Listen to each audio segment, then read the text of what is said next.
Yoyya, assalamualaikum warahmatullahi wabarakatuh. Ashama harka fuune akkam jirtan dhaggeeffattoonni YouTube channel Soofuma Raab. Bakkuma jirtanitti nageenyi kan koo kan jaalalaa fi kan kabajaa isin haadha qabachaa.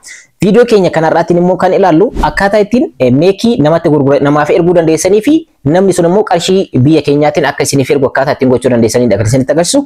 So isa kanneen lamaan bilbila kanneen lamaan irratti akkaawuntiitu jira. Akkuma screen irratti argaatiin jirtan jechuudha. Bitaaf mirgatti isinitti agarsiisaatiin jira.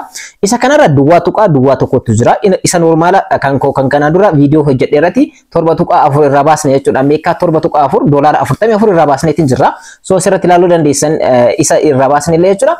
So isa irratti immoo isa kanarraa jechuudha garanatti erga. So warroonni na biratti gurgurachuu barbaadan jechuudha. Meekaa kana warroonni na biratti gurgurachuu barbaadan adreesii kanneen asirratti argatan kan bilbilaatii fi kan telegiraamaa isa kanneen inni quunnamtanii adreesii isiniif ergaa gara kan kootti erguudhaan qarshii biyya keenyaatti illee isiniif jijjiiruu ni danda'a. Kana itti fayyadamaa isin jechuu barbaada. Egaa meekaa ni binna ni gurgurra jechuudha. Kanaan dura immoo video isiniif hojjedhe irratti akkamitti miipaasii akkaataa ittiin hojjechuu dandeessan, akkaataa akkaawuntii ittiin banachuu dandeessan, verify akkaataa ittiin gochuu dandeessan, akkaataa ittiin taaskiiwwan kanneen walitti sassaabachuu dandeessan, akkamitti immoo gurgurachuu dandeessan ofii keessanii, akkamitti P2P qaba websaayitii P2P irra gurgurtan qaba jechuudha kan miipaasiidha. So isarratti akkamitti gurgurachuu dandeessan isinitti agarsiiseetiin jira. Videoowwan kanneen ilaalaa. Videoowwan 4 isiniif hojjedheetiin jira. Videoowwan sanneen yoo ilaaltan waa'ee miipaasiidha. Miipaasiin doolaara baay'ee namootaaf kafalaa jira. Please itti fayyadamaadha. Itti fayyadamaadha. Dhugaa isin jedha Oromoo. Itti fayyadamaadha. Namootaaf karaa ittiin hojjechuu dandeessan videoowwan kanneen ilaaluudhaan irraa fayyadamuu dandeessan. Har'a immoo warroonni gurgurachuu hin dandeenye. Binance warroonni hin qabne, warroonni Bybit hin qabne, warroonni OKX hin qabne, warroonni KuCoin hin qabne, warroonni wallet ittiin gurguratan kanneen hin qabne, adreesii kanneen hin qabne, adreesii kanaan kan gurgurachuu dandeessan. So adreesii kana warroonni hin qabne gara keenyatti akkamitti gurgurachuu dandeessan yoo barbaadan immoo nama biraatiif akkamitti gurguruu dandeessan kan jedhu har'a isiniin dhaqqaba. Hanga dhumaatti yoo nafaana turtan irraa fayyadamtanii akka irraa fayyadamtan immoo abdiin qaba. Warroonni YouTube channel kanaaf haaraa taatan YouTube channel kun YouTube channel barnootaati kan teknooloojiidhaan itti wal bartan hojiiwwan online bal'aa irraa argachuu dandeessanidha. Subscribe gochuudhaan gara maatiiwwan keenyatti dabalamaadha. Video kana immoo like, share gochuu hin dagatinaadha.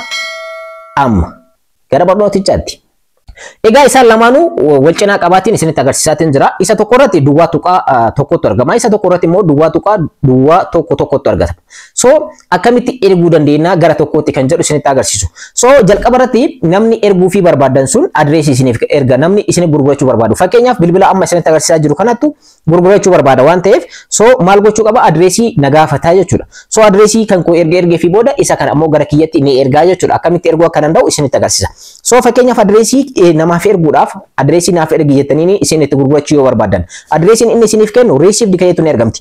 Asseetii irra osoo jirtan received kan jettutu argama. Received kan jettu kanarra kilik godhee namni sun maal isiniif erga jechuudha. Adreesii kana copy godhee isiniif erguu qaba yookaan immoo QR kana iskaan akka gootaniif screenshot godhee isiniif erguu danda'a yookaan immoo adreesiin jalanatti argama. Copy bakka mallattoo copytu argama. Adreesiin isa kanadha kan namtichi sun isiniif ergu. Fakkeenyaaf adreesii kana isiniif erga jechuudha. Karaa kanaan na ergitanii qarshii biyya keenyaatti jijjiiree gurguree P2P irratti isiniif erguu ni danda'a jechuudha. So amma akkamitti erguu akka dandeessan gara kan kootti namoonni erguu barbaadan yookaan immoo nama barbaadanis haa ta'u ka barbaadanitti ergachuu yeroo barbaadan qarshii biyya keenyaatti naaf jijjiiri jechuun yoo barbaadan akkamitti gochuu akka dandeessan isinitti agarsiisu. Asirratti adreesii kana copy gootan. So adreesii kana copy godhee nama kanaaf ni ergaa jechuudha. So ergee karaa telegiraamaatiin ta'uu danda'a, karaa imootiin, karaa waasaappiitiin. Ergasii immoo adreesii kana ergee fi booda namni immoo natti gurgurachuu barbaadu lakkoofsa bilbila kanaadha. Fakkeenyaaf isa kanarratti asseetiin inni qabu duwwaa tuqaa duwwaa takkaadha. So isa kana gara qarshiitti jijjiirii naaf ergee jechuu danda'a. Kaardiillee ittiin gurgurate ni gahaaf jechuudha. Kaardiidhaaf ni ta'aaf waan ta'eef. So meekaan hedduu tokko widdiidha waan taateef qaaliidha waan taateef. So meekaa takka jechuun namni meekaa takka qabu doolaara 7 qaba. Doolaara 7 jechuun qarshii 800 oli. Projektii kana sirriitti hojjechuudhaan irraa fayyadamaa isin jechuu barbaada. Ergasii erguudhaaf amma immoo namtichi kun maal godha jechuudha. Adreesii san ergee fiitiin jira. Isa san koopii godhatee asirratti seendi kan jettuun ergamti. Asseetii irra erga seenee booda seendi kan jettuun ergamti. Isa kanarra seena. Ergasii immoo receiving adreesii namtichi sun nuuf erge san irratti galchitan.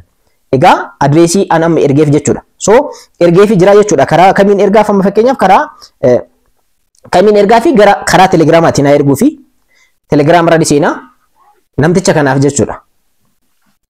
Fakkeenyaaf nama kanaaf ergaatiin jira. So asirra seeneetiin jira. Ergasii immoo asirratti paste godhee ergaaf jechuudha. Anatu ergaafii jira. Na gurgurataa jira jechuudha. So adreesii kana ni ergaafi. Amma immoo namtichi kun karaa telegiraamaatiin ergaan kun ni dhaqqaba. Isa bilbila kanarra ni dhufeetiin jira. So isarra kilik godha. Ergasii immoo nama kana bira adreesiin kun ergameefii jira. So isa kana koopii godha namtichi kun. Karaa WhatsAppiitiin ta'uu danda'a, Facebookii ta'uu danda'a, Imo ta'uu danda'a, Telegrama ta'uu danda'a. So ergasii immoo garamitti deebi'a jechuudha. Gara miipaasitti deebi'a kan itti gurgurachuudhaaf deemu jechuudha. So miipaasii irra ergasii booda asirra maaltu jira? Akkuma asirratti argattan fuula jalqabaa irratti kan gurgurachuu barbaadu duwwaa tuqaa tokko torbaadha. So isa kana gurgurachuu barbaada yoo ta'e asirra seendi kajettu ni argamte jechuudha. Seendi kajettu kanarra kilik godha. Naaf erguudhaaf deema waan ta'eef adreesii ani ergeefii jira. Ergasii immoo receiving address kajedhu ni argama. So isa kanarra kilik godha. Ergasii immoo akkuma asirratti argattan send amount dha. Hangam erguu akka barbaadu. Fakkeenyaaf namtichi kun meeqa qaba jechuudha? Duwwaa tokko.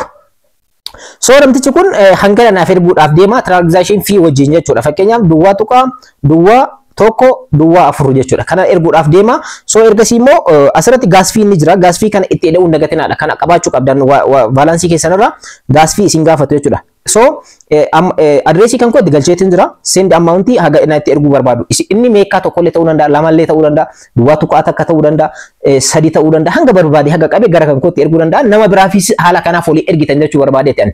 Akkaawuntii lamallee yoo qabaatan kan verify gootan akkaawuntii tokkorraa gara akkaawuntii tokkootti haala kanaan erguu dandeessanii jechuu barbaadeeti. So ergasii immoo haala kanaan receiving address jedha. Akkuma asirratti argattan amount asirratti barreesseetiin jira. Ergasii immoo send jedha namni kun jechuudha. Inni kaan birallee akkaataa ittiin dhaqqabu ni ilaaltan jechuudha. Duwwaa tokko afuridha. Inni meeqa ergaatiin jiru. Asirratti immoo gaasfii hangana isin gaafata. Ergasii immoo confirm godha. Confirm godha. Ergasii immoo password isaa walletii isaa irraa erga waan ta'eef walletii isaa maalitti galcha jechuudha. Pattern yookaan pin itti galcha. Ergasii immoo successful jedhaan jechuudha. So direct successful jedhaan jechuudha. So asirratti ilaalaadha. Akkuma asirratti argatan isa kanadha. Successful jedheetiin jira. So meeqa ergeefiitiin jira jechuudha. Duwwaa tokko ergeefii jira. So kana dura immoo inni meeqa qaba haa jennu asirratti haa ilaallu. Osoo dursa dhaqqamin jechuudha. So gara lamaan irratti amma fakkeenyaaf duwwaa meeqa qaba? Tokko qaba ture miti duwwaa lama ta'eetiin jira jechuudha. Akkuma asirratti argatan. So ergasii immoo asirratti illee maaltu dhufe jechuudha? Meeseejiin dhufeetiin jira.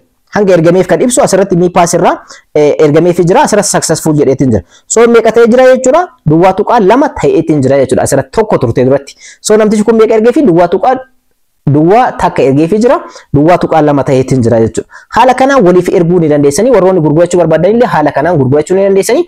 Nu receive addressii keenya isiniif ergina. Isin send kan jedhu irra kilik gochuudhaan addressii keenya itti galchitanii ergasii immoo amount nuti gurgurachuu barbaadan ergatti galchitanii booda send gootan gara keenya ergitanii salphumatti gurgurachuu ni dandeessan.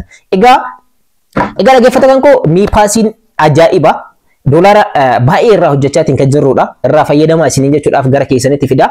Egaa warroonni miipaasii hanga ammaatiin eegalin telegiraama kan koorra isiniif kaa'ee jira linkii asirrallee akkuma asirratti agartan invitation code isiniif kaa'ee jira. Invitation code kana yeroo galtan meeqa duwwaa tuqaa takka ni argatanii viidiyoowwan kanaan dura akkaataa ittiin akkaawuntii banattan, akkaataa ittiin verify gootan, akkaataa ittiin baafattanii P2P irratti ofii keessanii immoo gurgurachuu dandeessan gara Binance yoo qabaatan, Bybit, Bitget yoo qabaatan garasitti gurgurachuu kan dandeessan isinitti agarsiiseetiin jira. Har'a immoo warroonni bira gurgurachuu barbaadanii fi immoo akkaawuntii garaagaraa banattaniitiin fayyadamaa jirtan akkaawuntii tokkorraa gara biraatti akkamiin erguu dandeessan nurratti illee gurgurachuu warroonni barbaadan qarshii amma inni ittiin gurguramaa jiru isinii ergina.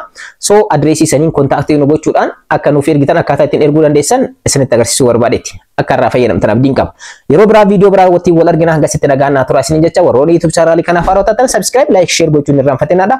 Yeroo biraa viidiyoo biraatti wal argina hanga sitti nagaan jiraadha.